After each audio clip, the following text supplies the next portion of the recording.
there? I'm going to start. Good evening, listeners. This is Bless Radio. It's Tuesday evening, and this is just after 6 p.m.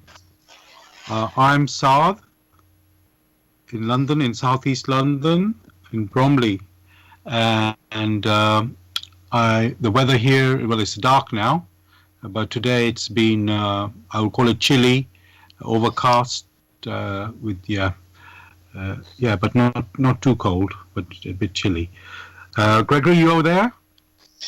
Yes, just the same here in Brussels. Okay, good. So welcome, listeners.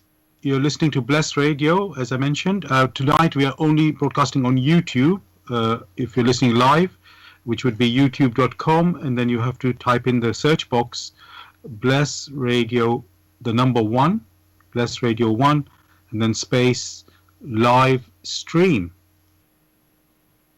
So that's Bless Radio 1, the number 1, and then space live stream. And you can listen to the recording of the show after tonight. And you need to go again on youtube.com and type in Bless Radio 1, and then Grail message, and the title of the show. And as the topic we're discussing tonight is Life is What We Make It. Life is what we make it. So, dear listeners, the aim of the show is to introduce you to the spiritual knowledge in the light of truth, the Grail message. And the topic, as I said, is Life is What We Make It. You are welcome to join us with any questions or comments. The number to contact us on our UK number, it is 079 39 641 958. You can call, text, or use WhatsApp. And if you're outside of UK, it is 0044 79 39 641 958. Again, you can call, text, or use WhatsApp. I'm going to begin with, what is the Grail message?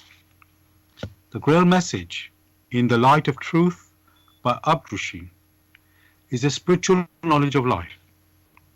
It offers an explanation of the world, a picture of creation on the basis of natural laws. Its lectures contain valuable basic elements as a help in life. For through the knowledge mediated, the reader is again brought closer to life and led back to God.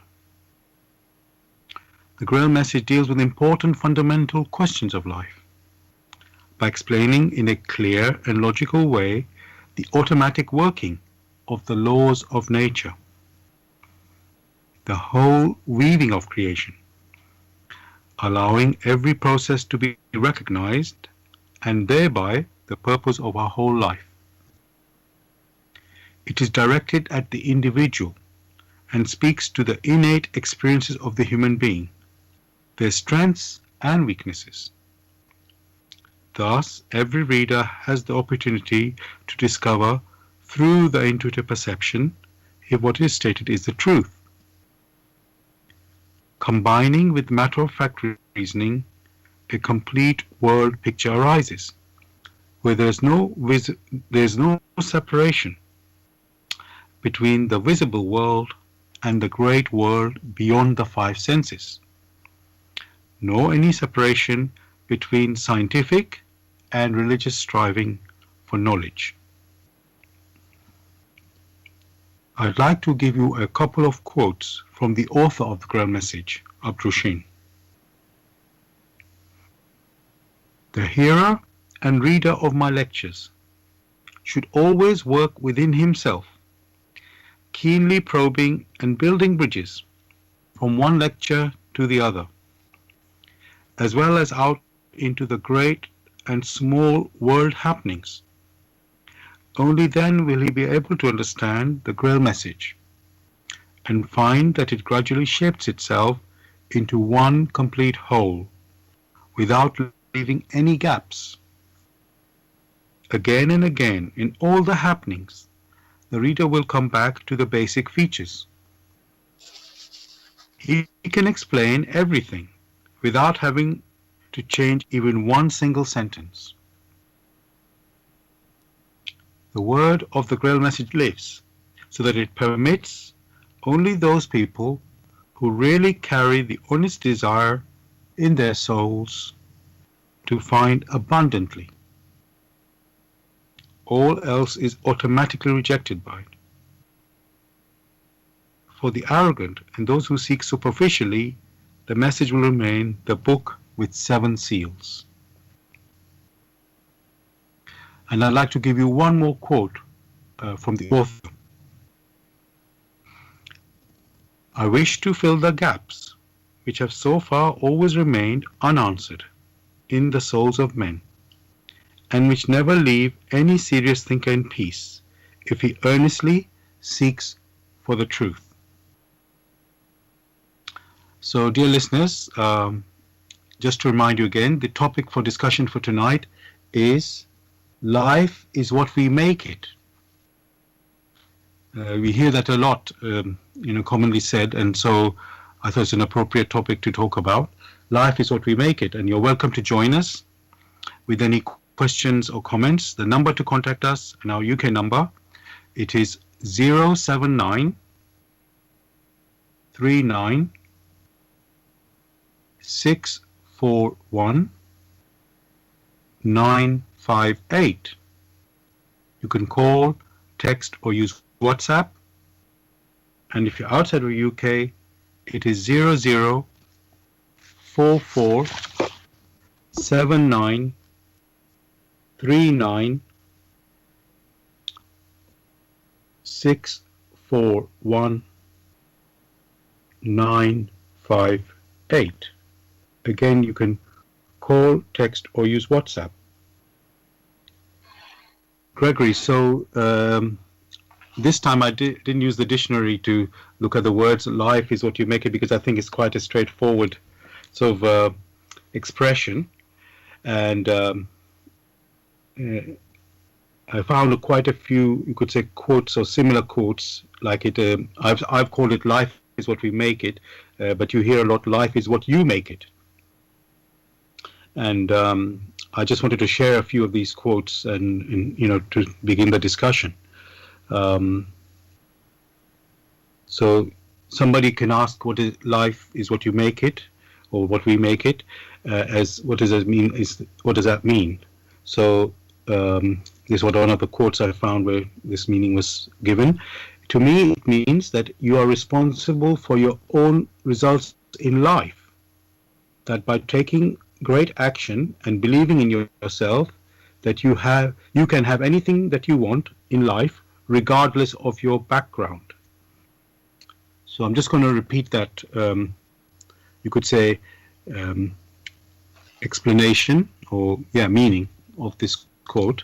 So life is what you make it. So somebody gave this meaning to it. To me, it means that you are responsible for your own results in life. That by taking great action and believing in yourself, that you can have anything that you want in life, regardless of your background. Gregory, what would you say to that? Those words, are they true, or is there something again can be added or subtracted? Thanks for this particular question. First, the title, Life is What We Make It. It's very contradictory. For looking at it from the surface, we cannot make life. So, that being the case, one can see the contradiction there. However, what one has had in many instances is life is what we make of it. That is very different. And that seems nearer to what you have just discussed. For when one talks of being responsible for the results in his living pattern,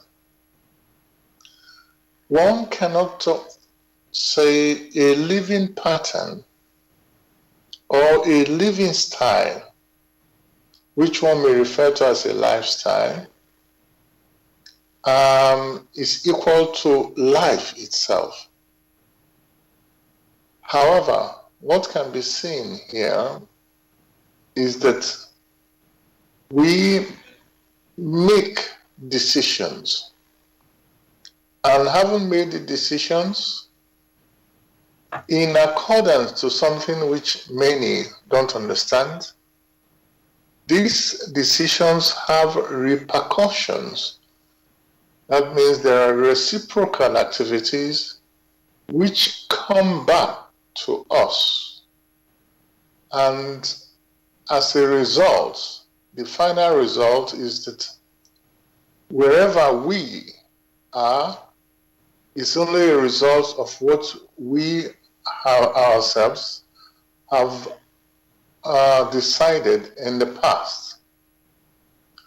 But the problem again that arises here is that the span which is referred to here is an earth life, or the span in which the personality was born in, or the time in which that personality was born, and the time in which that personality has to depart from this earth. That means is unable to use the physical body anymore.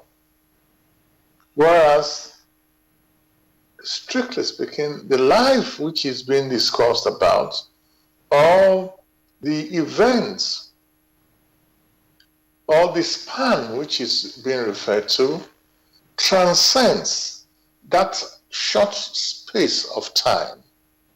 There is more to it.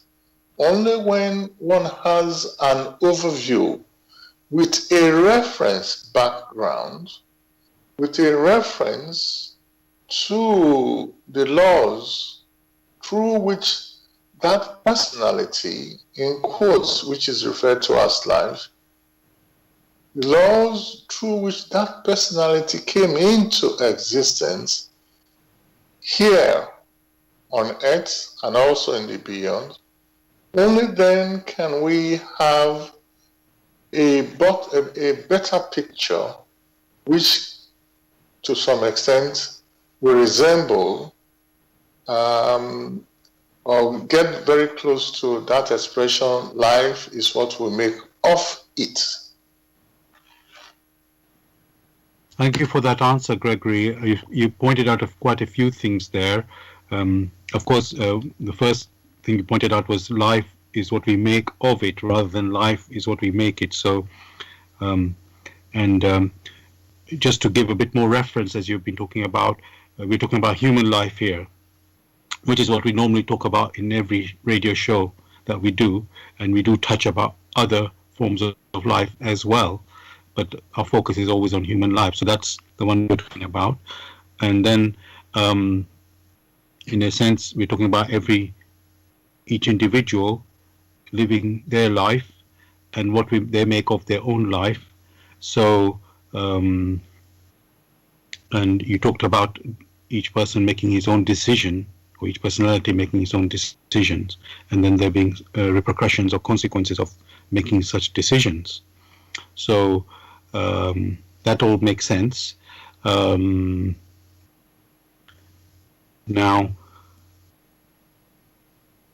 so while we sort of have a little, you could say, context in our discussion where we're going now, and then I think you also mentioned, Gregory, that we have to always be aware of that there's laws that govern life,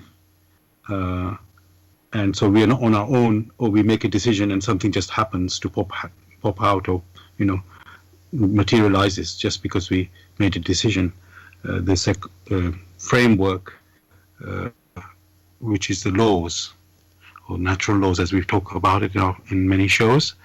So that's to consider that as well. And so what I want to ask you next then,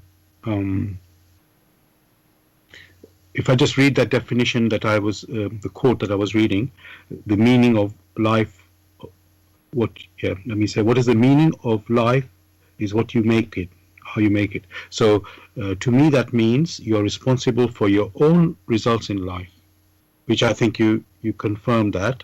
And then the next part of it says that by taking great action and believing in yourself, you can have anything that you want in life, regardless of your background.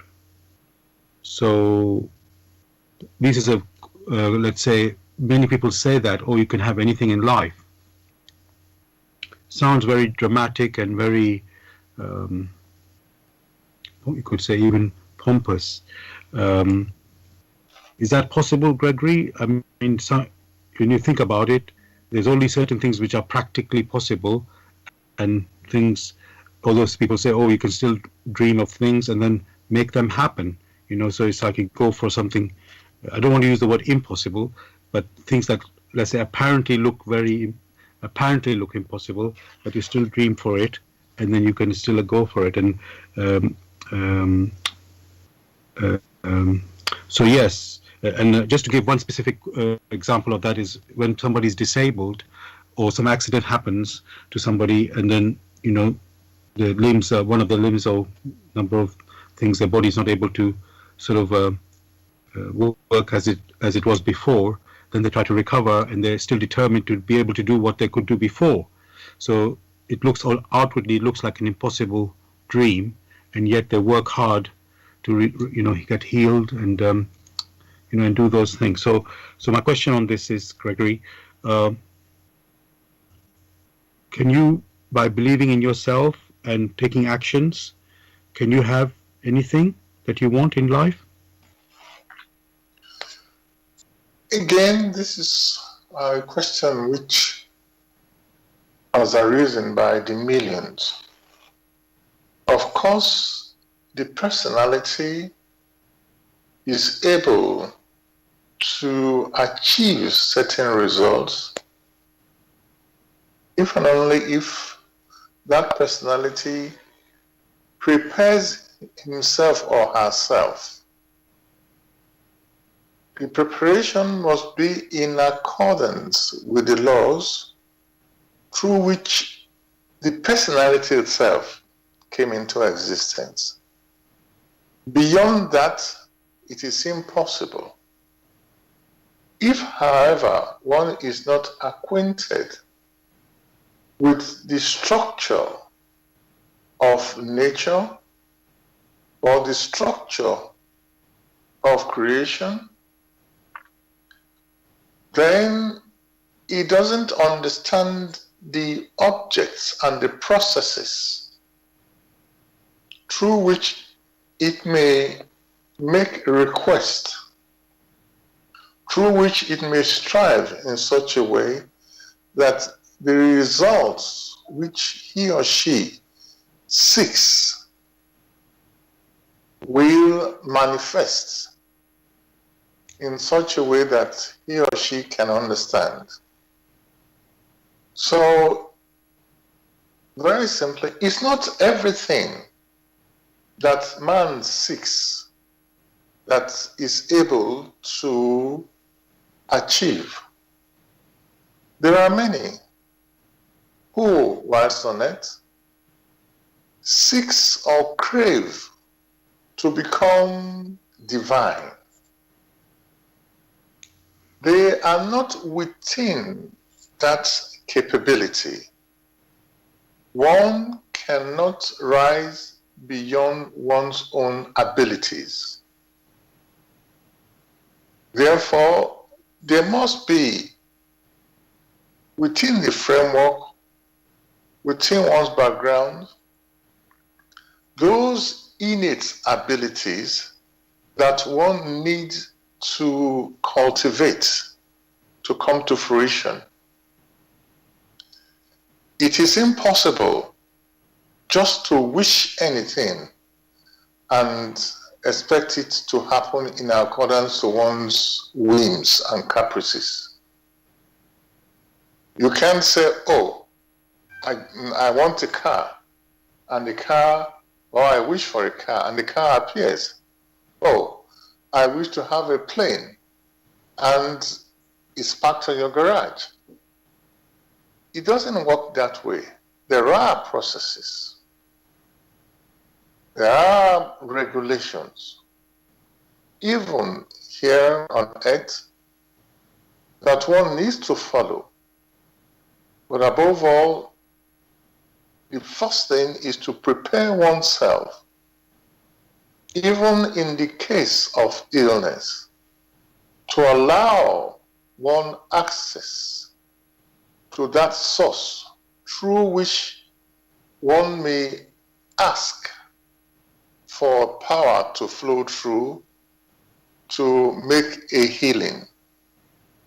If one is asking for power to strike one's, in quotes, enemies, as we find everywhere, if one is hoping to ask for power to drain the oceans, or if one is striving to ask for power to sort of remove all the obstacles that may lie in one's path, then the question each person must ask themselves, are these requests in accordance with the will of Him who has placed these laws in creation or placed these laws in nature? And it must be understood that even the person making the request came in through these laws. Therefore, it's not everything that man wishes or thinks about will manifest the way they themselves think about it. Thank you for that, Gregory. I can hear what you've said there is that everything happens. You can only happen. Something can only happen if it's within these laws of nature, not like some fanciful imagination. Like, let's say, I'm thinking of some science fiction sort of like Star Trek, where they show where basically you can be transmitted from the spaceship onto the planet, and in an instant, and just like your molecules are reproduced from the ship into the land, and you back on the planet, and vice versa. So it's like a bit of fantasy there, but it has.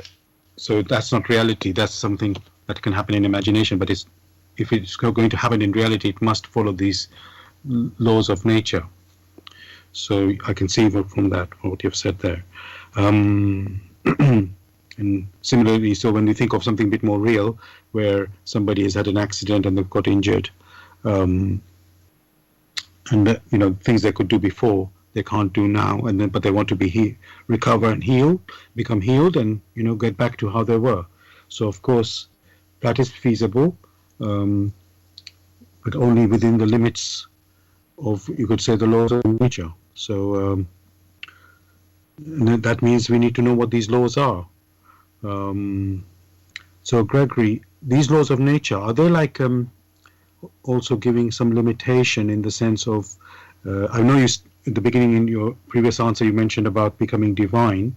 Some people think, they can become divine and do some divine things, but that is beyond their capability as a human being to become divine. So that's like out of the question. But let's talk about, let's continue on that. So, finding our abilities and finding our, capabilities.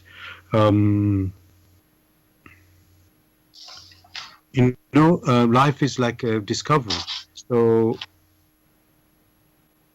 can we develop some additional abilities, Gregory, as we discover things, or are these abilities all inherent, like from already inside us, like like as a child, or however we started life? When one looks at these things calmly, one sort of considers the external skills which many have built up and call them abilities. What is referred to here are the virtues or the talents which are like tokens, which are inherent in the spirit which is the inner core of the individual, or the inner core of man or woman. In the process of building up, of cultivating these talents, one tends to get into some activities, and in and through these activities, these talents are then cultivated. On the one hand, you may find somebody who, through music, is able to awaken these talents. You may find somebody, say, on the other side of the arts, which is called sciences, who through medicine is able to awaken these talents, and they are then brought to use, or they now manifest through the activity that individual is engaged in. For if one considers, say, the arts, maybe in writing or in music, you will find that there is the need to first start very simply in humility. That means in bits. You don't take the whole thing. There is the need to also have modesty. There is the need to have, to some extent, as an opportunity is presented, to have faithfulness, to have diligence. Diligence in the activity of what you are doing. Say, for instance, music. There is the need to also be courageous in the activity you are engaged in, say, in music. The same thing will happen in medicine. The same thing will happen when it comes to engineering. One is only taking a simple example. The same thing will happen even if one were a government official. So, in engaging in some specific activity, one then cultivates these innate talents, which are now given an opportunity for one to exhibit them again and again until that personality has polished, has allowed these talents to come to the fore. So music or engineering or even consider whatever activity you are engaged in an earthly, maybe flower arrangement, maybe speaking, all right, at different occasions. All these talents, which in quotes are virtues, which need to be cultivated, are brought into being. That is how it is. And therefore, there are limits to which the personality can go. It can't just all of a sudden say, I have this talent, I'm courageous. One is given the opportunity to display courage in accordance with these laws of nature, not courage in an intellectual manner, which when looked at from an intellectual perspective becomes very narrow.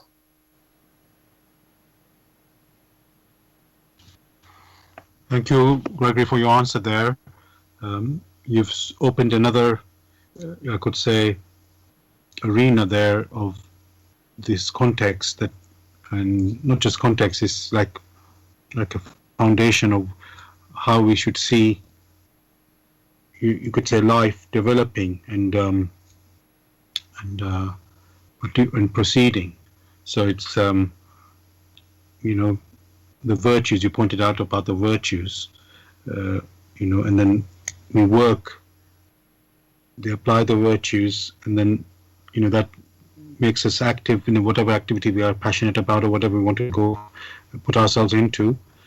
Once we apply these virtues in those whichever, as I say, activity you want to go for, then things will materialize, and we will get, you could say, achieve what we are wishing for. But those virtues must be are part of that fulfillment. Without that, we can't achieve it. So thank you for pointing that out. At least if we want to achieve it and continue, being successful. So thank you for that. Dear listeners, you're listening to Bless Radio. Tonight we are only broadcasting on YouTube, so you'd be able to find us on YouTube. Just go to youtube.com and then in the search box type BLESSRADIO1, the number 1 that is, and then space live stream. And then you can hear the show, and the topic we're discussing tonight is life is what we make it.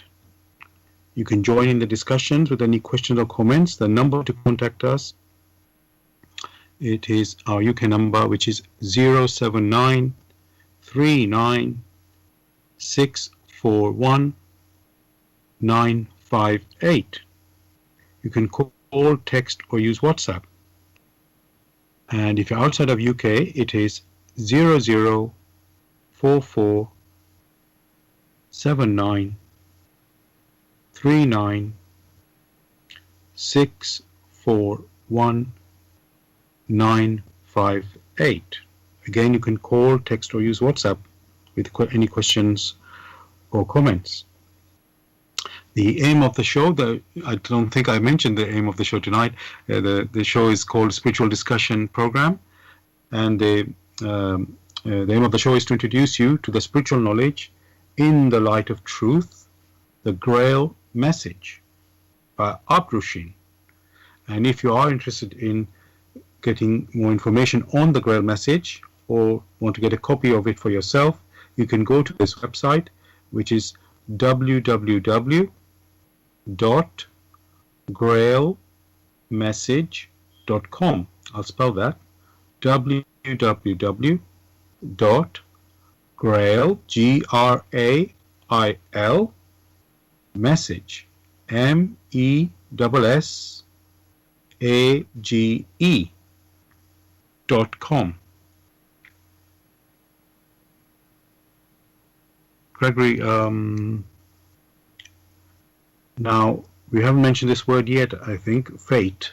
And we said life is what we make it, and people use the word fate or that happened because that's my fate, in a very casual way, you can say, not really knowing what this word fate means. And when you, most of the time, well, it can be good or bad fate, obviously, but I would say, um, I won't say it's always used in bad fate, but maybe it's commonly used in when we refer to fate or this, because usually when things are good, we don't seem to be too concerned how something happens. But when something bad happens, we said, oh, maybe that was my fate.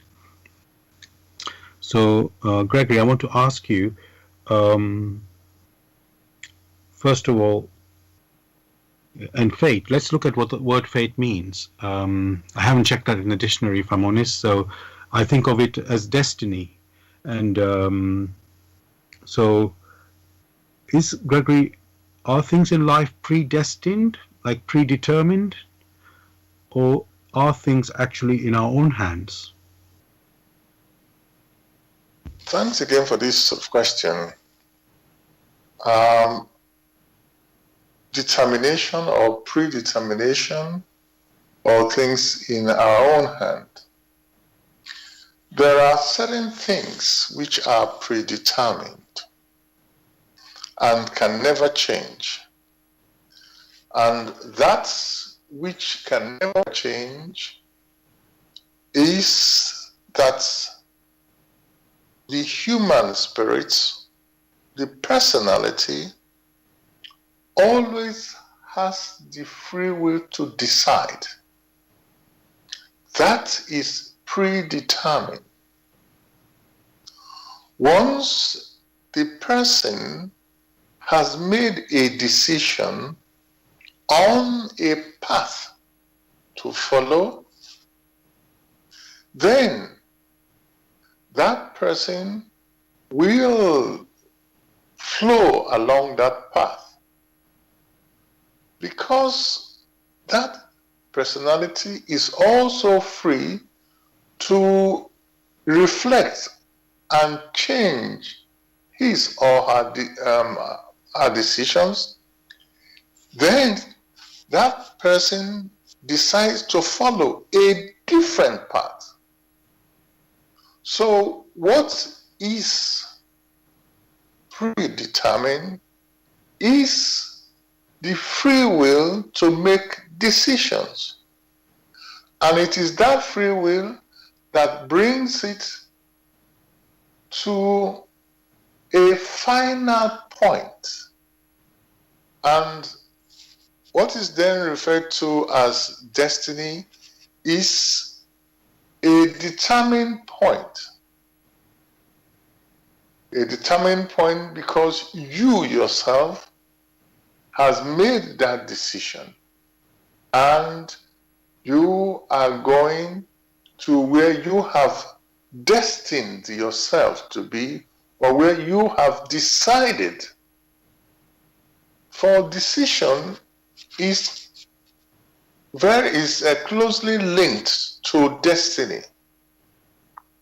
If someone leaves London and says he's coming to Brussels, then there are many ways that person may travel.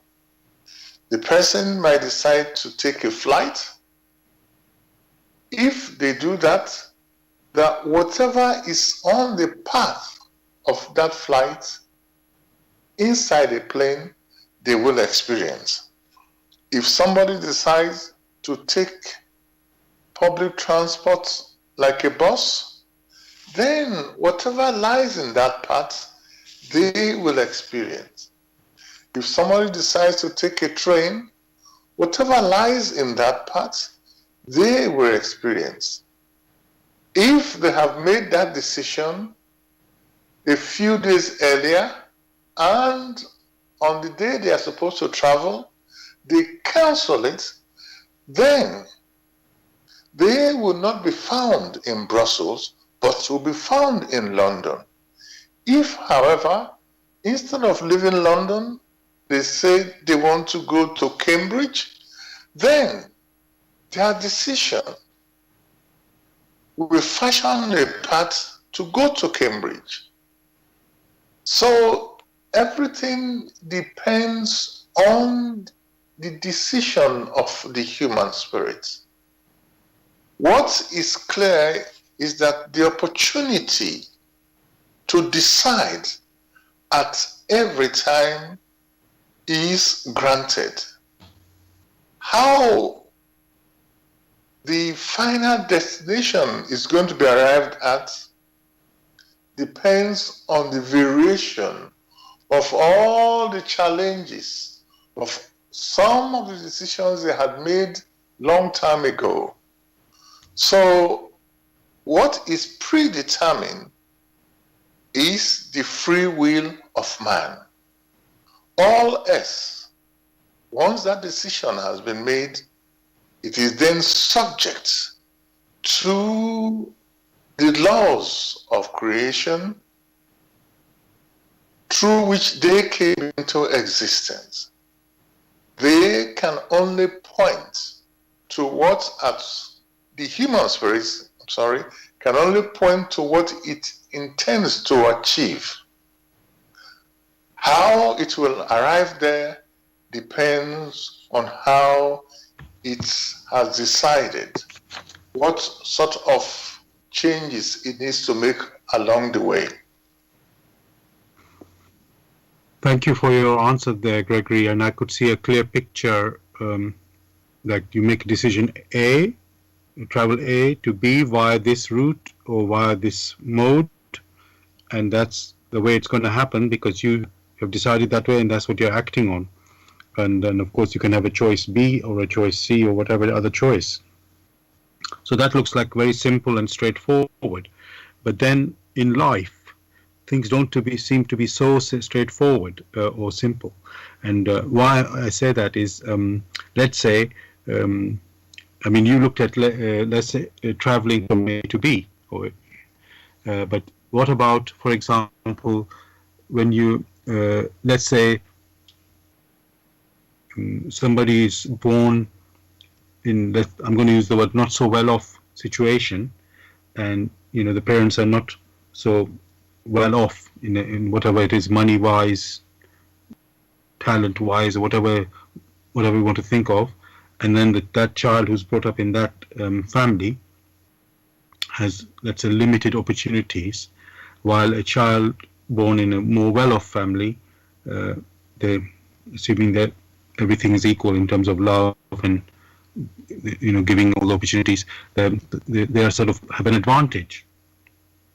So I want to say, you know, you say, let's say you want to go from A to B. That was a good, you know, simple example. How about when something is,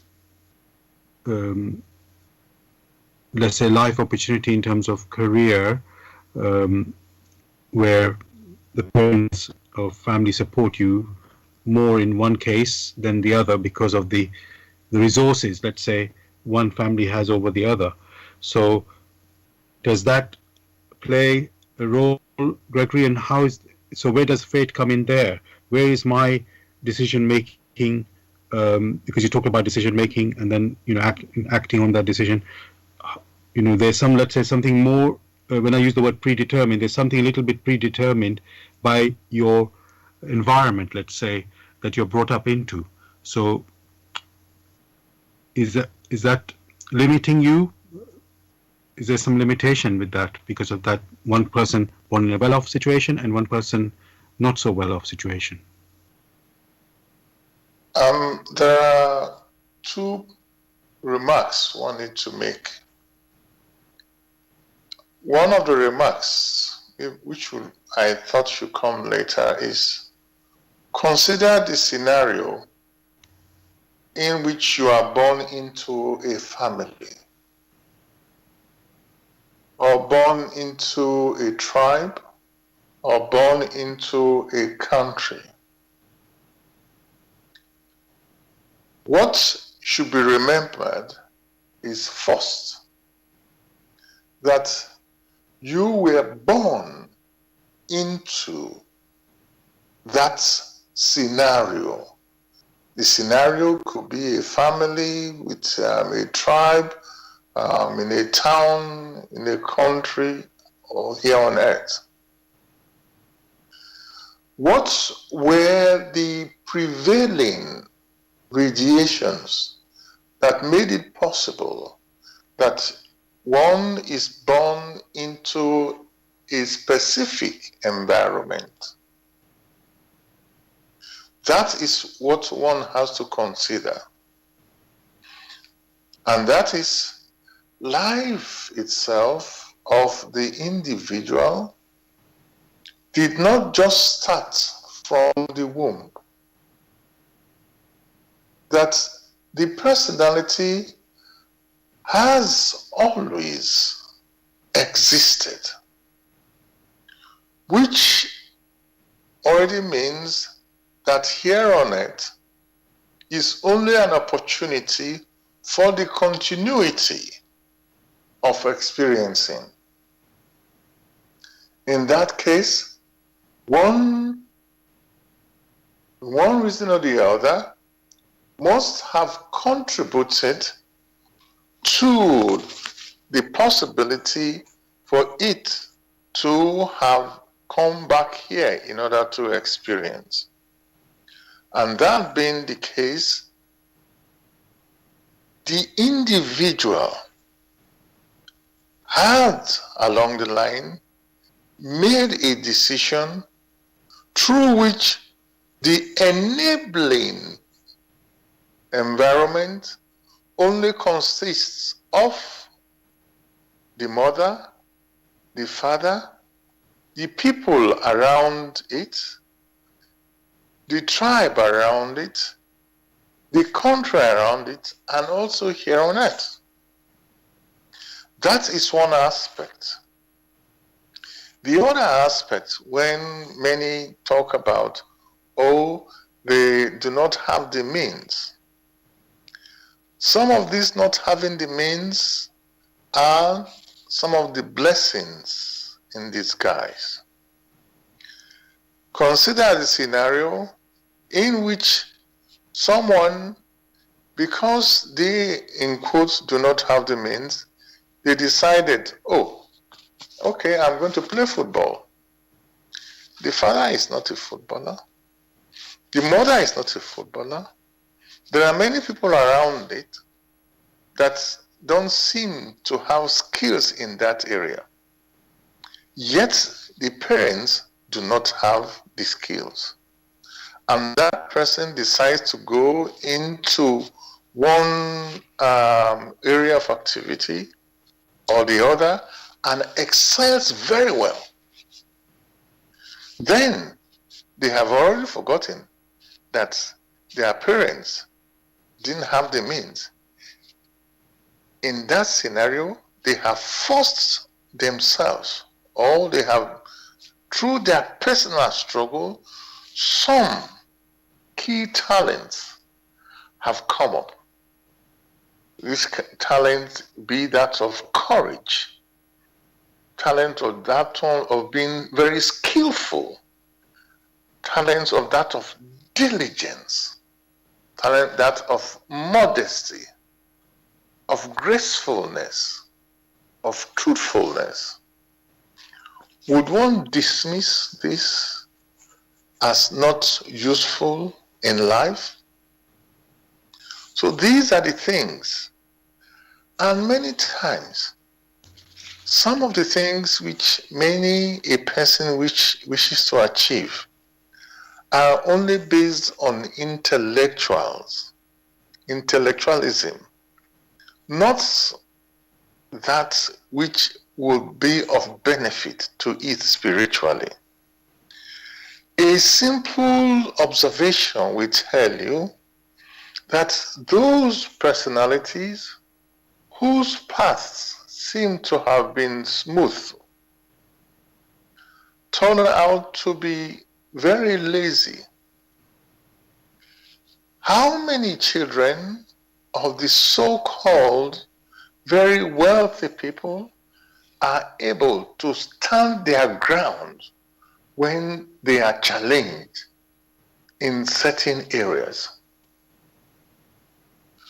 However, you find that those who had to pull away to build for themselves, to sort of call into vigorous activity their innate skills, those are the ones who are able to make a fruitful and valuable way in their earth life. Be it in the case of music, be it in the case of sports, be it in the case of medicine. Check it out. Whereas those whose fathers or parents have been so-called millionaires or billionaires, in many cases, not all cases, do not exert themselves enough to be able to earn that. They end up as misfits or dupes in life because they themselves did not strive enough to earn that which has been presented to them. This happens in music. This happens in business. It only takes a little effort for one to observe aright. Thank you for your answer, Gregory. Again, you've opened up, so this discussion that you can, you have to see the bigger picture, and you don't have to be like, so let's say, see only from one point of view. Oh, this is the situation, and I'm limited by certain situation. So, and actually, again, in my research, I found a quote which I think is very appropriate with what you've just said there. It's this quote says, "Your life is yours to create. Be grateful for the opportunity. Seize it with passion and boldness. Whatever you decide to do, commit to it with all your strength."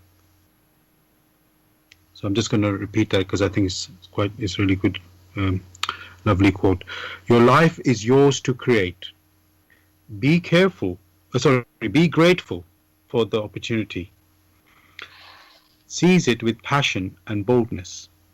Whatever you decide to do, commit to it with all your strength. So there's another thing, listeners, I would like to share with you. Again, it's from the Grail message. It's a lecture, a section of a lecture. Just again to build the picture, Gregory, from what we've been discussing, and what you've been talking about.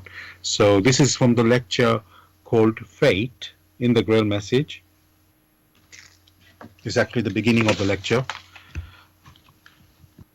Men speak of deserved and undeserved fate, of reward and punishment, retribution and karma.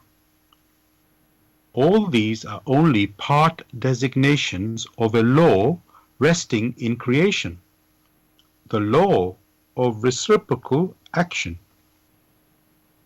a law which lies in the entire creation from its earliest beginning, which has been inseparably interwoven with the great, never-ceasing evolution as an essential part of creating itself and of development. Like a gigantic system of the finest nerve strands, it supports and animates the mighty universe and promotes continual movement and eternal giving and taking. Plainly and simply, and yet so aptly, Jesus Christ has already expressed it. What a man sows, that shall he reap. These few words render the picture of the activity and life in the entire creation so excellently that it can hardly be expressed differently. The meaning of the words is inflexibly interwoven with life, immovable, inviolable, incorruptible in its continual operation. You can see it if you want to see. Begin by observing the surroundings now visible to you. What you call laws of nature are, of course, the divine laws, are the Creator's will. You will quickly recognize that how unswerving they are in constant activity. For if you sow wheat, you will not reap rye, and if you scatter rye, it cannot bring you rice. This is so obvious to every man that he simply never reflects on the actual process. Therefore, he does not become at all conscious of the strict and great law resting in it. And yet, here he faces the answer to a riddle, which need be no riddle to him. I'm going to stop there. Gregory, so listeners, I've just read you a section, or the first page you could say, from the lecture called Fate in the Grail Message in the Light of Truth by Abdushin.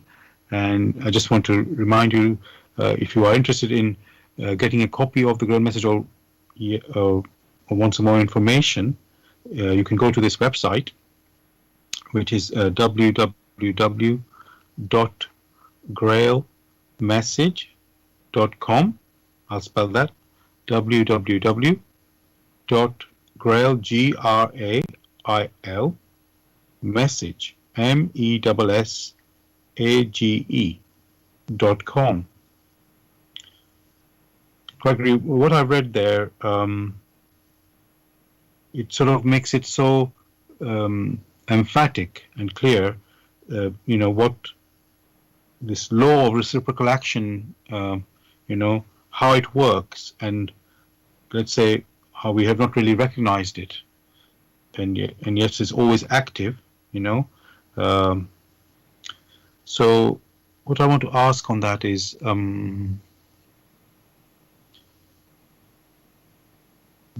this law, I mean, in many ways, let's say we know it in an unconscious level, but somehow we just don't take it in a conscious level.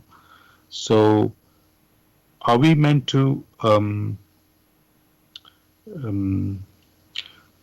Gregory, come to recognition of it sort of through just by observing and sort of living life, or is there something like, for example, it is mentioned, Jesus said, what a man sows, that shall he reap. Are we meant to have teachers to sort of guide us into this knowledge of these laws, the laws of nature?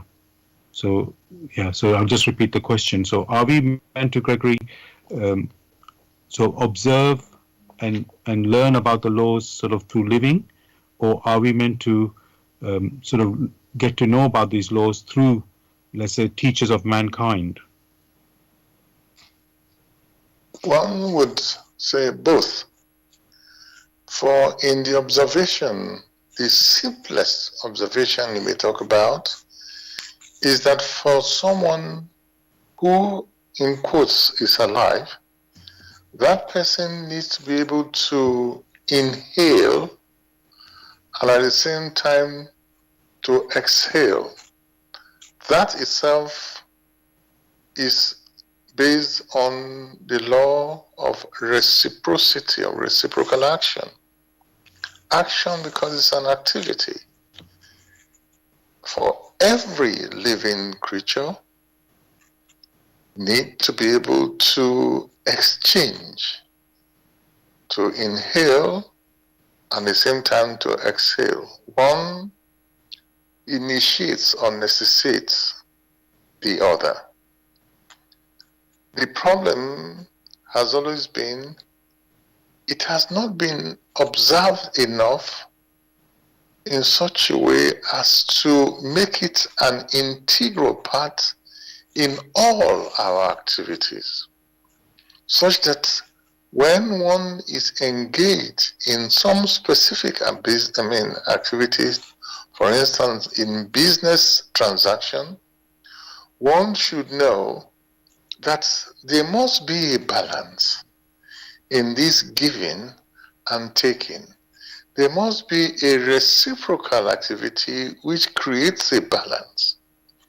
If these laws are really observed in many of or all of our activities, then there will be happiness, there will be harmony, and all discontent will vanish. For each personality will know automatically what he or she needs to do in any transaction, in any initiation of an activity. True, teachers, by teachers, even we ourselves, our neighbors, all around us, nature, all the activities we find around us, we are supposed to observe carefully so that they teach us that which we need to know. And in learning the necessary lesson, which lesson has its framework in that of reciprocal activity, then the discontent which normally springs up because we haven't observed enough, that discontent will vanish. Thank you for that, Gregory. I will ask you a further question just in a moment. I just want to remind listeners, you're listening to Bless Radio. This is the spiritual discussion program from 6 p.m. to 8 p.m. on Bless Radio. Tonight we are just broadcasting on YouTube. So if you're listening, you're listening to on youtube.com. You go, and then you go in the search box, you type in Bless Radio, the number 1, and then space live stream. That's one word. So it's Bless Radio 1, the number 1, space live stream. And every show is recorded, and you can always listen to the show the next day. And so again, that is on YouTube. You go to youtube.com, and then you type in the search box Bless Radio 1, the number 1, as I said earlier, Bless Radio 1, and then space Grail message. That's 2 words, Grail message, and then the topic of the show, which tonight is Life is What We Make It. So if you want to hear the recording, it's a bit wordy, go to youtube.com, and in the search box type in Bless Radio 1, then space Grail message, and then the topic tonight, which is Life is What We Make It. So listeners, if you want to join in the discussion with any question or comments on this topic, Life is What We Make It, you are welcome to join us with and contact us on this number, which is our UK number, which is 079 39 641 958. You can call, text, or use WhatsApp. And then if you're outside of UK, it is 0044 79 39 641 958. Again, you can call, text, or use WhatsApp. Gregory, we were talking about, observing and also, learning through the teachers of mankind. And then, as you know, there are many teachings out there, spiritual teachings and other, you could say, non-spiritual teachings as well. And then sometimes, Gregory, you get a conflict, or contradiction maybe, between these different teachings or things that you come up with. And then you don't know how to, believe, to accept one or to reject one. Uh, on how can you determine, Gregory, when you come across these teachings or whatever you're going through, whatever comes across your path, because we're brought up, parents bring us up, with their ideas as well, or our friends, and we go through that, and then we adopt them. But how can we be sure if any of these things that we are brought up with or we come across is right or wrong? In a way, how can you know that? Thank you again for this question. The question is saying, how can we be sure? It is very right to say, how can we? Not that they themselves are sure. So what parents put out, what teachers put out, is that which they have. The understanding which is required, they may not have. Therefore, they cannot give you what they don't yet have, even if they have the best volition. So it is we ourselves who must make the necessary efforts. That means we must not remain static. There must be continuous improvement. Therefore, the first sensing that should drive us is that of further improvement. Secondly, when I say further improvement, one must not be contented with what he or she has been given at birth, and one swallows it. For if that is the case, you will not go to school to learn more. You go to school because you yourself do not know. You do not have everything. Neither do your parents know everything. If they did, they wouldn't send you to school. They would teach you at home. And that being the case, then we must strive to know more, to understand. But one of the first quick wins is to ensure that that which has been passed on to you has not got internal contradictions. It means it must be consistent with itself. If it is not consistent, if one sense there are errors, it's a sensing that there are errors, because the personality has within itself a reference framework. However, it's unable to articulate how this has come into being. That reference framework are the laws of nature or the laws of creation through which the personality, came into existence. So, with that firm position to know if that which has been passed on to it is correct, if it is true, and that volition resonates deep within the personality, then help will come in one form or the other. That means along the line, one will be led to experiences or led through experiences through which one may utilize as a basis for further examinations.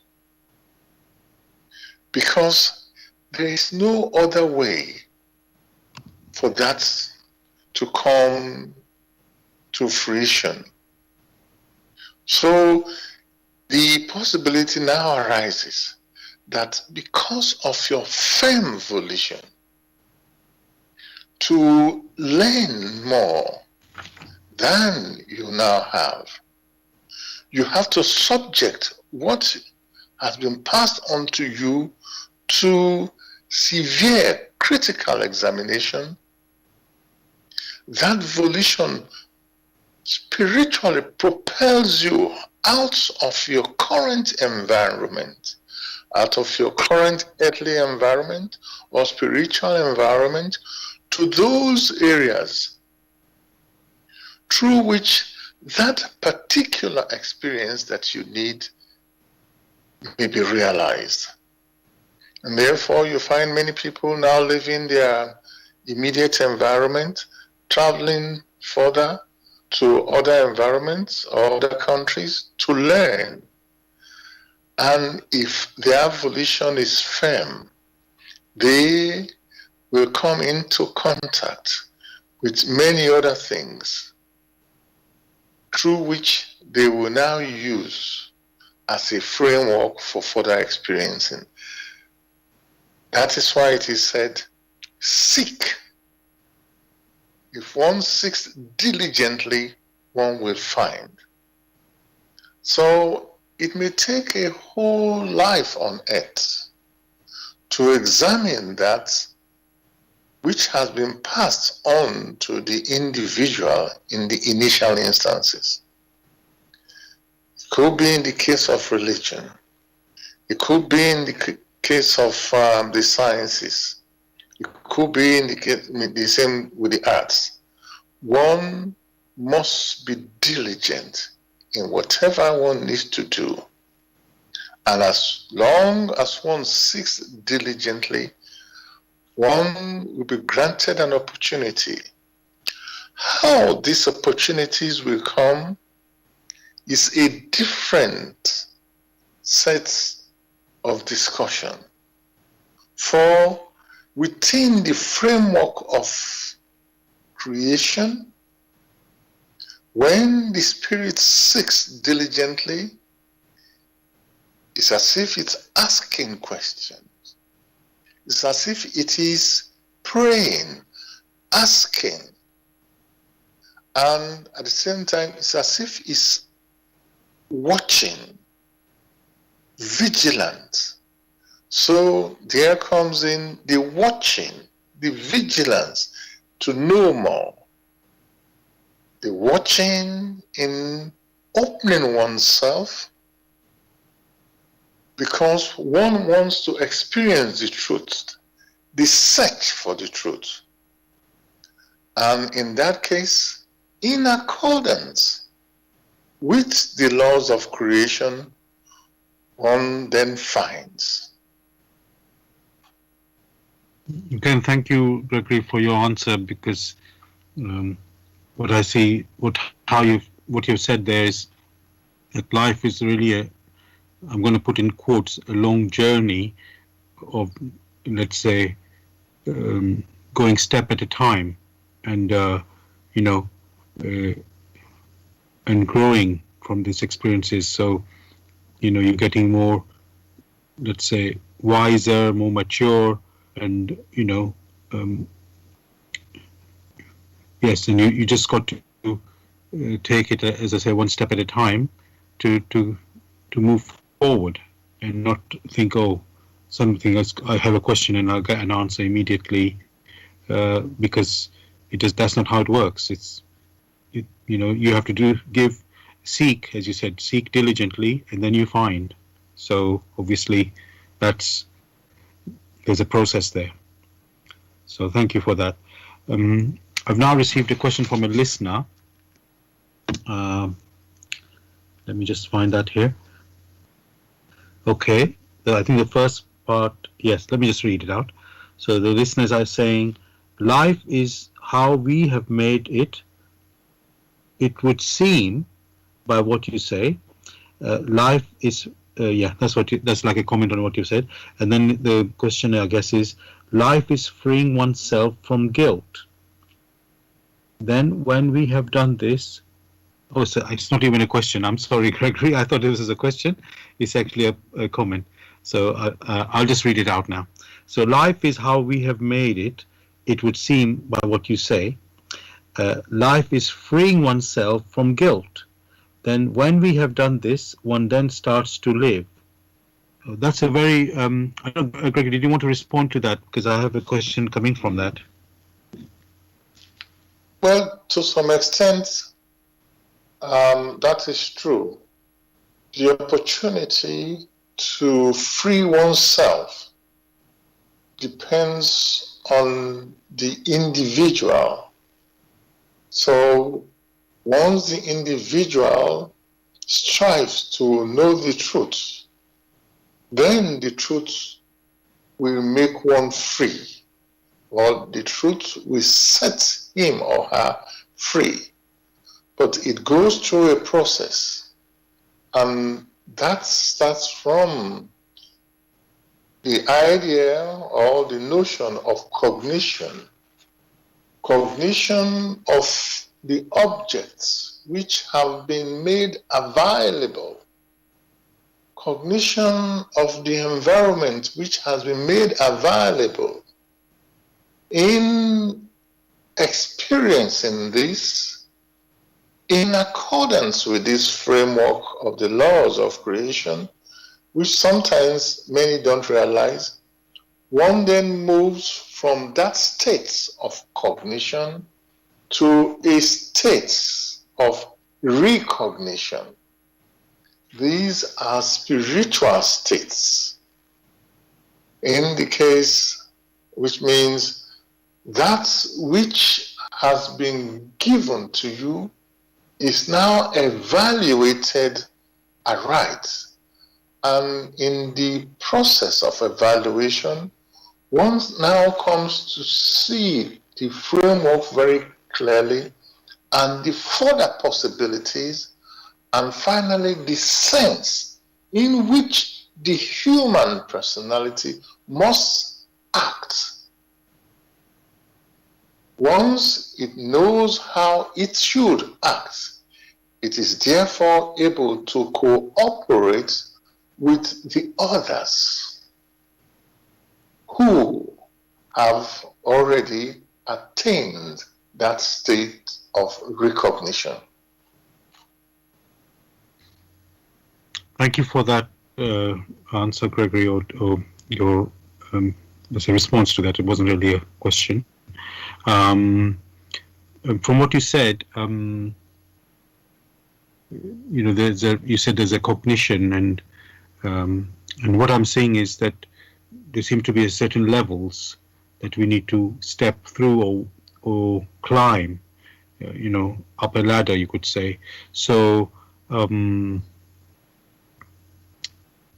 we've already talked about on Earth we go to a school because our parents are not able to teach. Let's say in some cases, but most cases, the children go to school and not educated by their parents, and so to learn things, you know, about, let's say, things on life on Earth, or how to grow, you know, live on Earth, you could say, in the sense of learning a language or whatever skills that we get from the school, you know, and then apply them to get a job and so on and so on.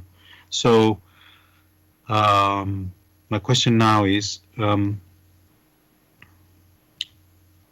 what's in fact, I'm coming to even something a little bit deeper there, Gregory. So what's the purpose of this life here?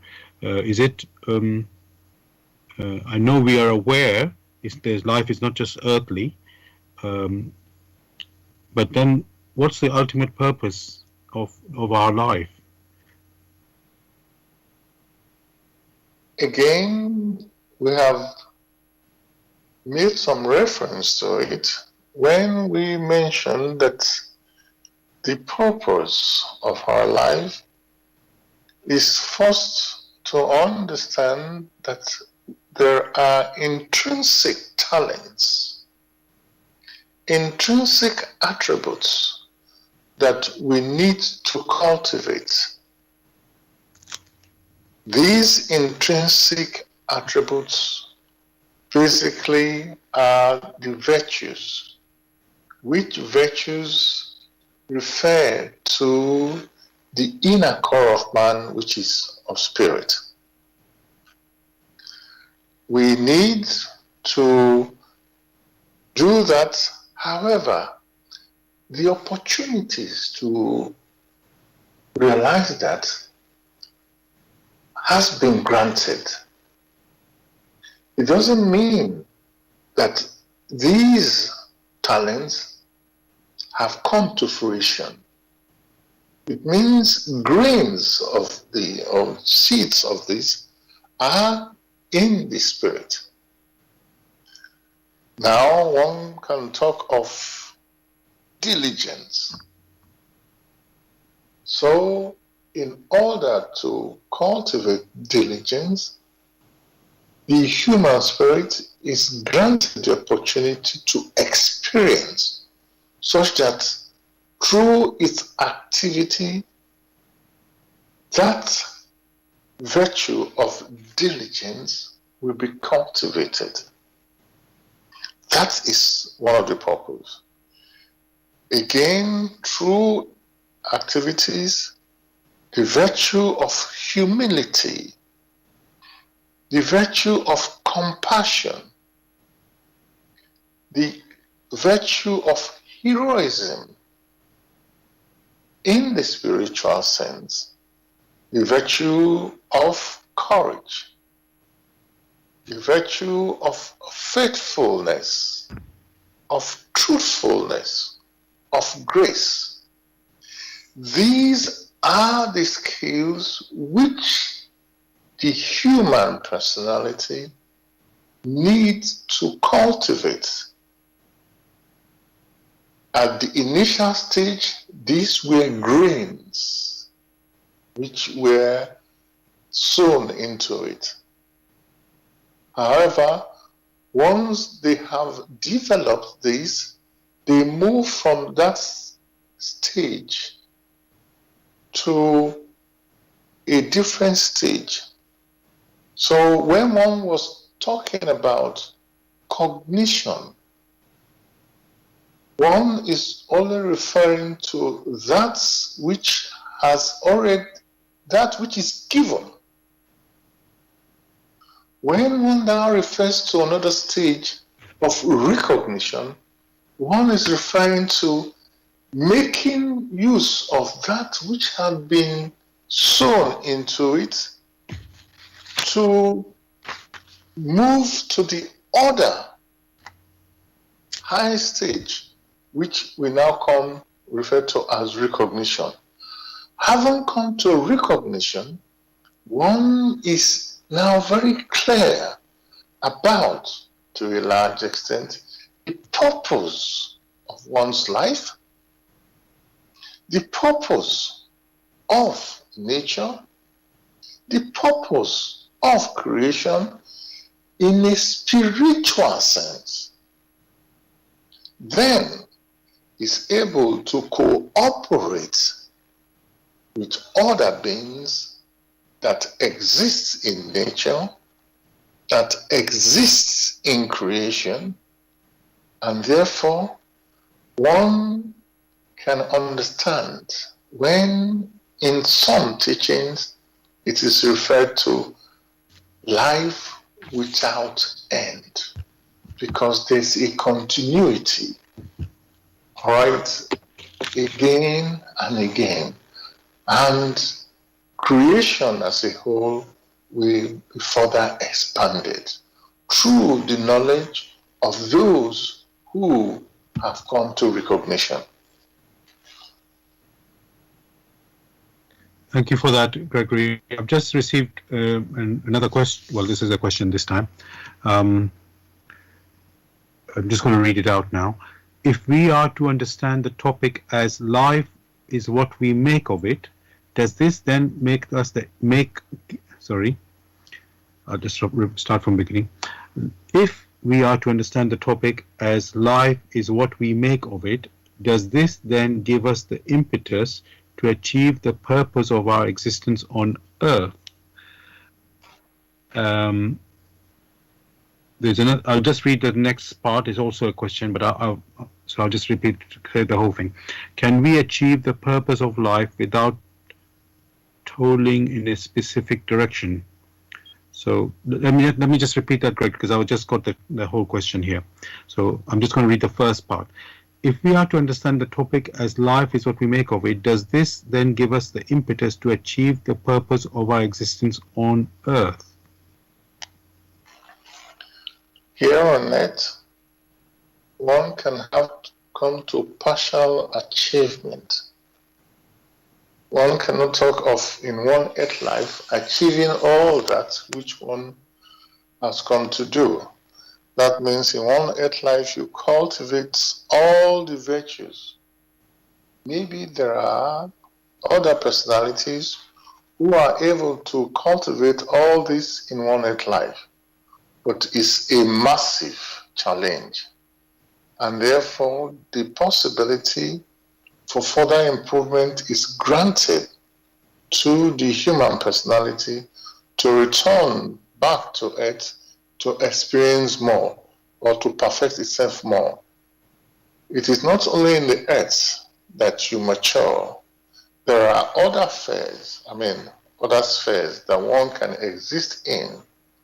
For here on Earth, you have the use of the physical body in order to experience. The physical body is like a tool, it's an adapter that one uses together with the intellect, which has sprung up from the physical body to experience. When one has departed from the Earth and goes into the ethereal realm, experiencing does not stop.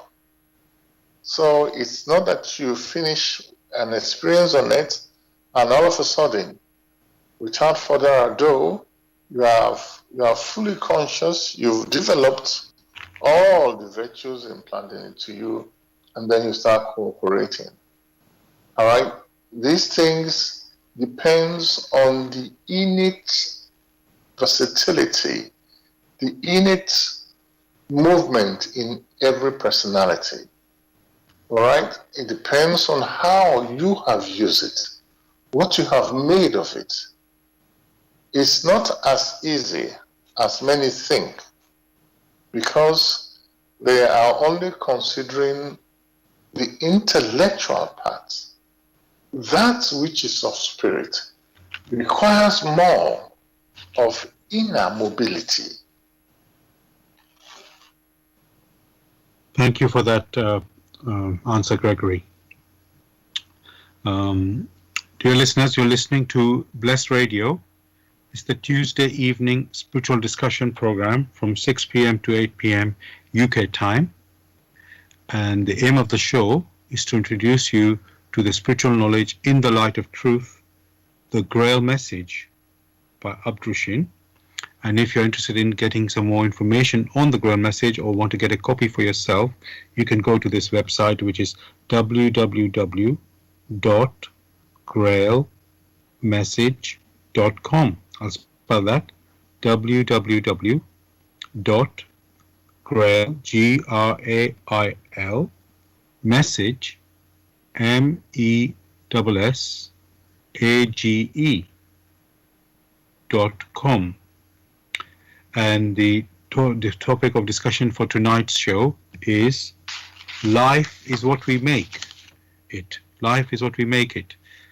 Or as we said in the discussion, life is what we make of it. And if you want to join in with any questions or comments, the number to contact us on our UK number, it is 07939641958. You can call, text, or use WhatsApp. And if you're outside of UK, it is 00447939641958. Again, you can call, text, or use WhatsApp. Gregory, before I continue, I would like to read another section from this lecture called Fate in the Grail Message, but there's a word which is in that section called ethereal world. And I just wanted to ask you if you could just, for the listeners' sort of understanding, tell us more about the ethereal world before I read that section. Basically, life on Earth we have to experience using the physical body. The physical body to which is tied the five senses, which we know. The body is more like a tool, which tool have these senses or sensors, if we may call it that way. When the human personality drops the physical body, which is referred to as death, these physical five senses as such are no more active. In that state, the personality is referred to as a human soul. The environment which then surrounds it, the immediate environment, is referred to as the ethereal environment. This ethereal environment can be sub-classified into the astral, which is the one many people know, astral environment and other subdivisions. Thank you for that. And listeners, I'm going to read the word ethereal world. We are going to come across it. It's going to be the end of my, when I finish the reading, that's when the word ethereal world will come up. So I just thought I'd better we have a little bit of explanation before we get there. So actually I'm continuing from the lecture Fate, which I read earlier, the first page, or almost the whole of that first page. I'm just going to continue from there onwards now. So, before I continue, it says the word same law, you'll come across it. So just to tell you what that word meaning, when I'm referring to the same law here, it's talking about the law of reciprocal action, which was, let's say, as Jesus put it, what is the law of sowing and reaping, or how it was said in the lecture, what a man sows, that shall he reap. So it's the law of reciprocal action. That's what's going to be referred to when I start the reading. So this is again, just to remind you listeners, from the Grail message In the Light of Truth by Abdushin from the lecture Fate. Now the same law which you are able to observe here takes effect with equal certainty and force also in the most delicate things, which you are only able to discern through a magnifying glass. And still going further, in the ethereal part of the whole creation, which is by far the larger part.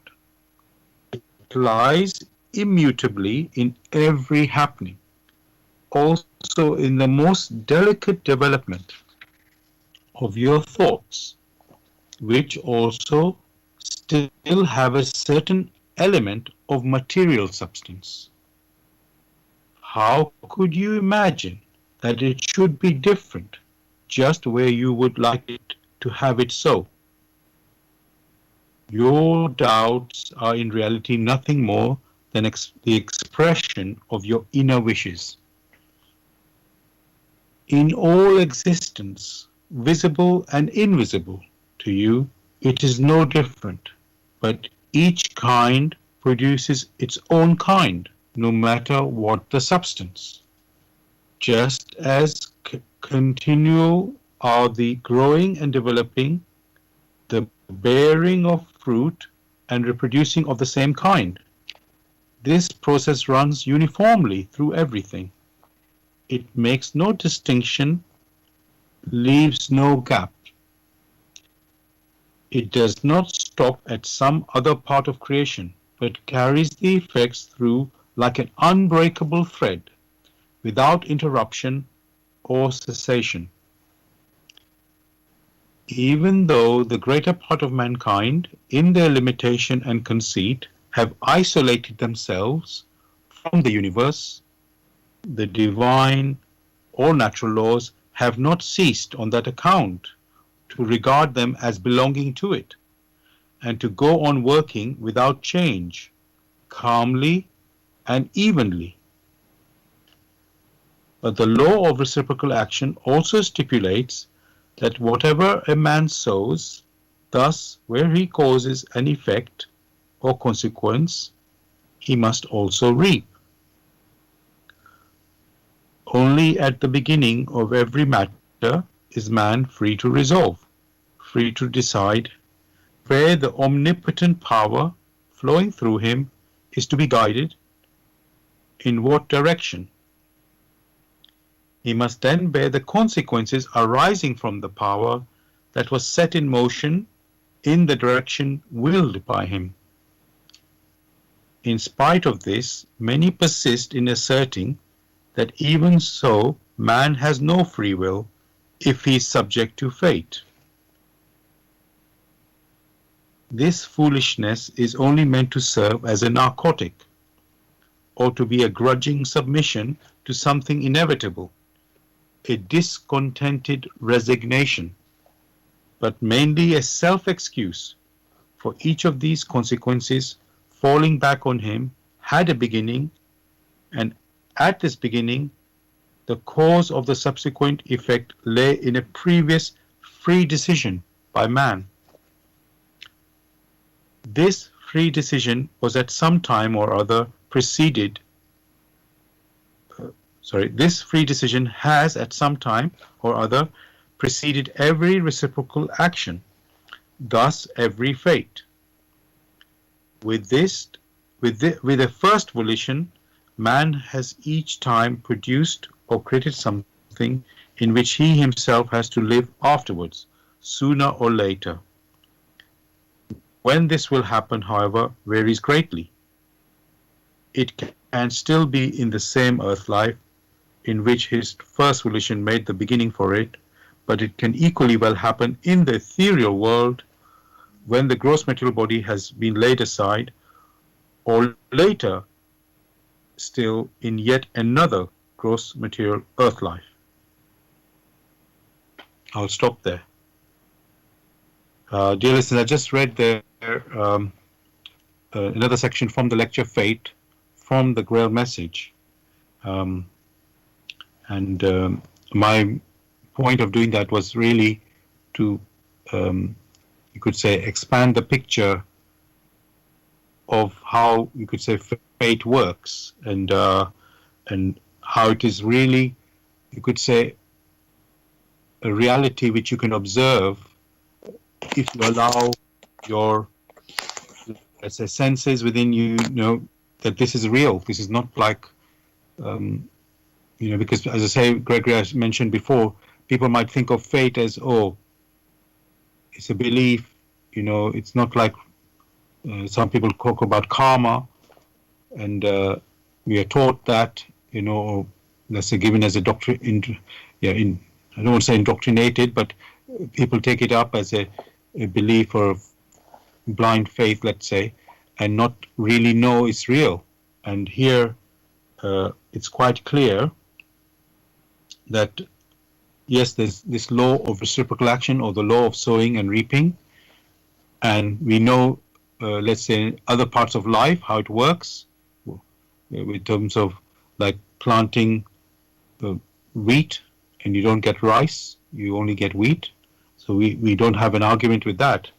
But when it comes to our own fate, we might think, is that really like that, or is, what led to something happened to me, and I don't understand how it could have happened to me, and yet it's the same process involved, and just we don't see it for how it works, and here it has been explained.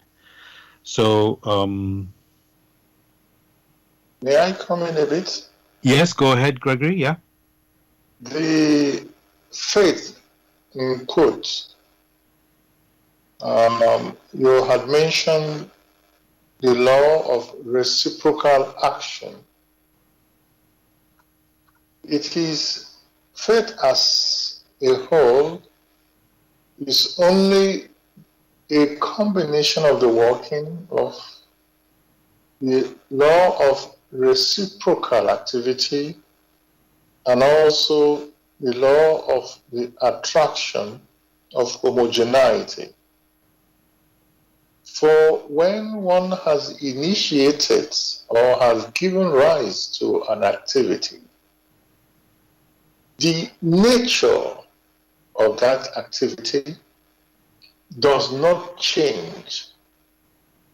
Because one has given rise to it, there is that activity has an identity. It's as if man has stamped his identity into the nature of what has been given out. Given out because it moves away, and in its journey through creation, the law of attraction will enable it to gather similar natures of that which is similar to it or homogeneous to it. However, the overriding motion or movement, it will return to you in accordance to reciprocity. When it then comes to you, that becomes your faith, because it is you yourself that granted that particular seed. It is you yourself who sowed or who had sown that particular seed. And in fairness, in justice, you should enjoy the fruits of your labor. So it is brought to you. If, however, before this activity comes to ripeness, you yourself have so improved your inner self, when this ripeness comes, when the reaping comes, they will not touch you, because you have changed in your nature. And to some extent, in silence, one has tried to erase that which one had put initially in creation. In that case, when they come, they will not find a strong homogeneity or sometimes a complete change. And therefore, they do not affect you as such. If they do need to affect you, it may just be a symbolic activity. It happens for that which is good in accordance with the laws of creation and that which is bad. So if one has sown that which is very good, definitely it will come back. If in the meantime you've made yourself incapable of receiving that which is good, because you have changed your state to a terrible one, then that which would have uplifted you will not touch you. And therefore you are unable to make any gain.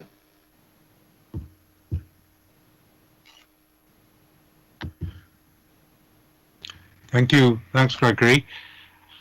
Actually, I've just somebody has let me know that on our YouTube broadcast, people have been putting comments, and I had not noticed them yet.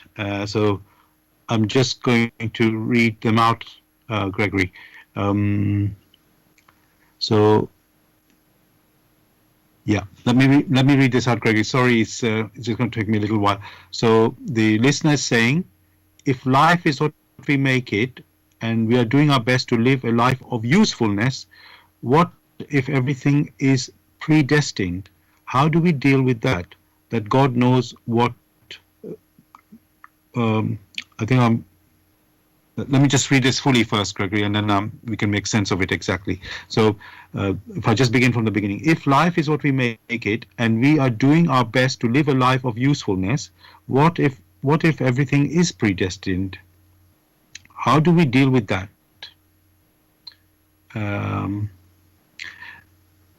Yeah, I'll stop. There's a second point, but I'm going to come to that after that, Gregory. So did you hear me okay there? Just want to check that point. You said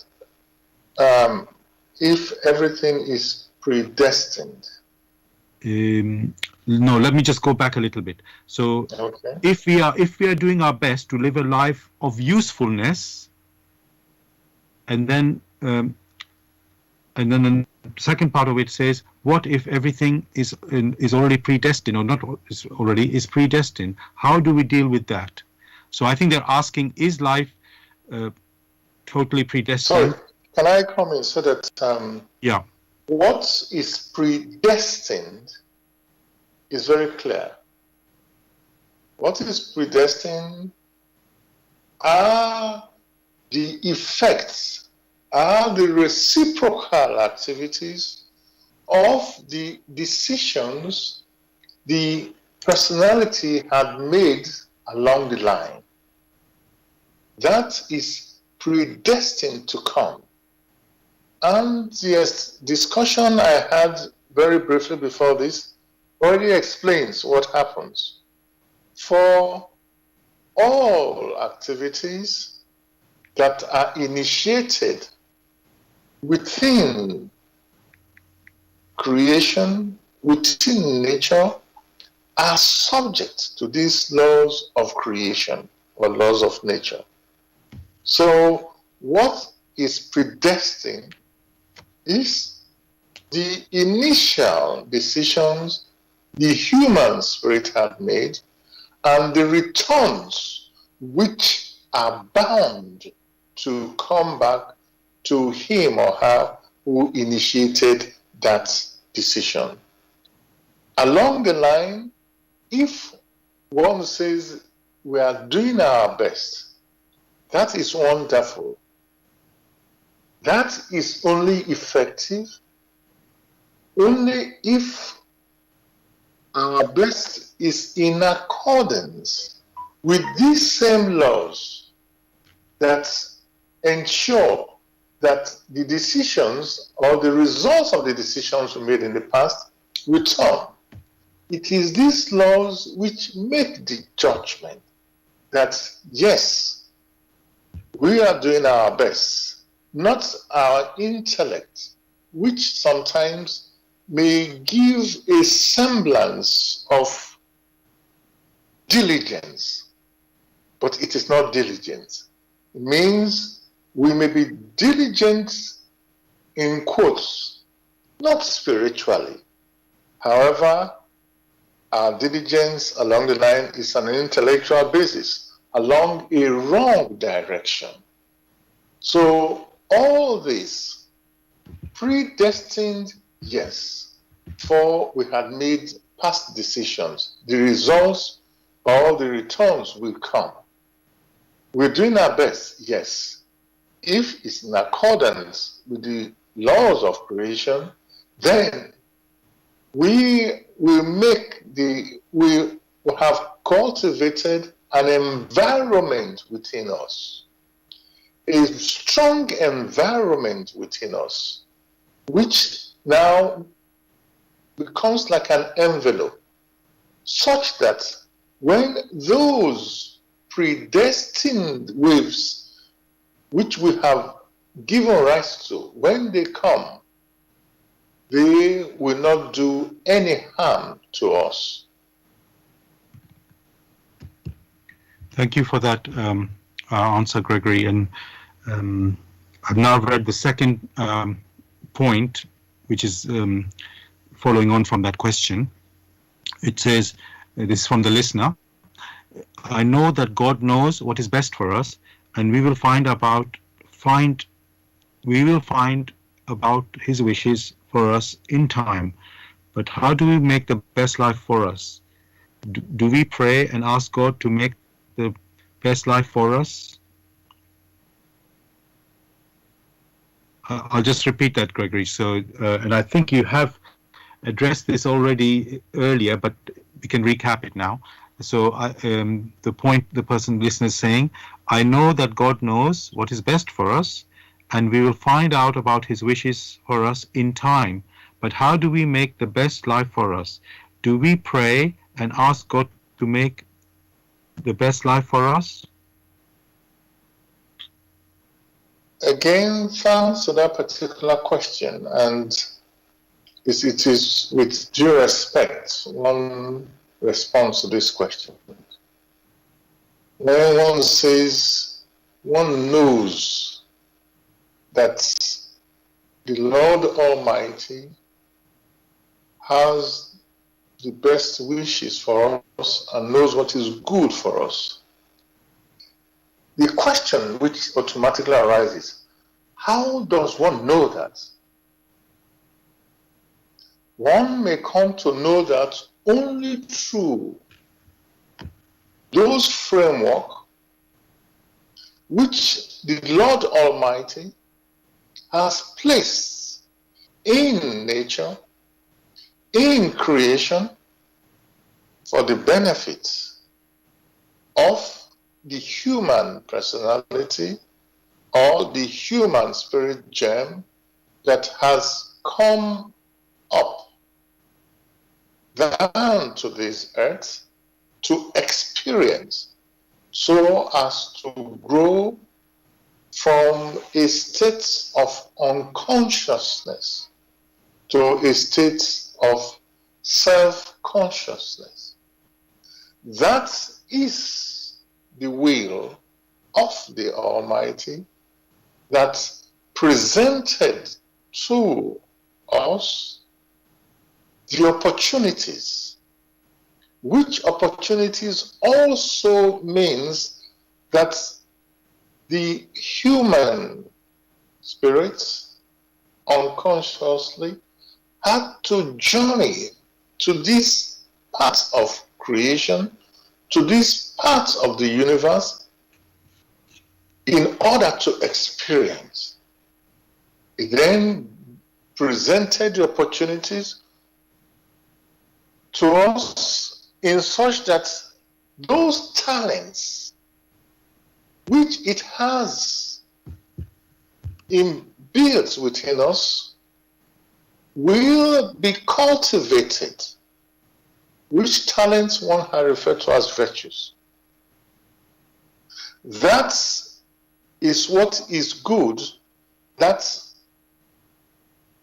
the Lord Almighty has placed within the human spirit, the objects, the talents, the opportunities grants, and the direction, such that it will awake. What the human spirit needs to do is to allow this to grow through activities.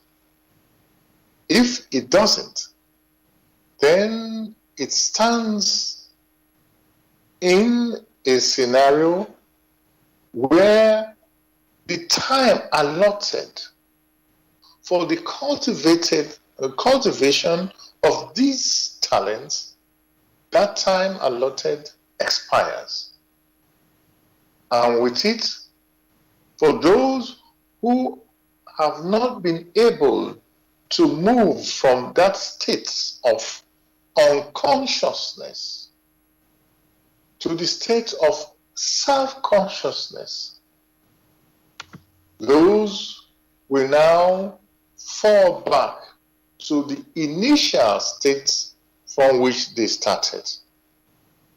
They will then lose their human form, their human personality, the structure which we know. That means they now fall back to spirit gems. Through the will of the Almighty, the opportunities are granted. The question which many should know, every human spirit wish to grow. How? Or one will reframe it, to be or not to be is not the question. How to be? That is what the human spirit must strive to find out. And the how to be has been presented in or within the framework which creation, which nature points out. Above all, in the walk, in the light of truth, the possibilities are then granted again and again for the human spirit to mature quickly through the hints and the points on how to be for the human spirit. Thank you for that, Gregory. I know, just so that other people are also aware, there's a conversation going on between the listeners, a couple of listeners, let's say, on the YouTube website on the show. And so one person is asking or making a statement, and then another person responding to that statement. So yes, thank you for this other person who's also part of the radio show, you can say, contributing. So thank you for that. We've come to the end of the show tonight. The topic was life is what we make it, or what we make of it, as let's say would be a better way to put it. Hope you enjoyed the show, listeners, and found it, the discussion enlightening. And I just want to ask Gregory if there's anything you'd like to say to the listeners to say goodbye. Wish them a beautiful week. Thanks for that. And dear listeners, thank you again. Just to remind you, if you are interested in picking up the Grail message or wanting some more information on the Grail message, you can go to this website, which is www.grailmessage.com. I'll spell that, www.grail, Grail, message, MESSAGE.com. And we'll be back as usual next week on Blessed Radio, Tuesday, 6 p.m. to 8 p.m. UK time with another topic. I wish you all a great week. God bless. Take care, everybody. All the best.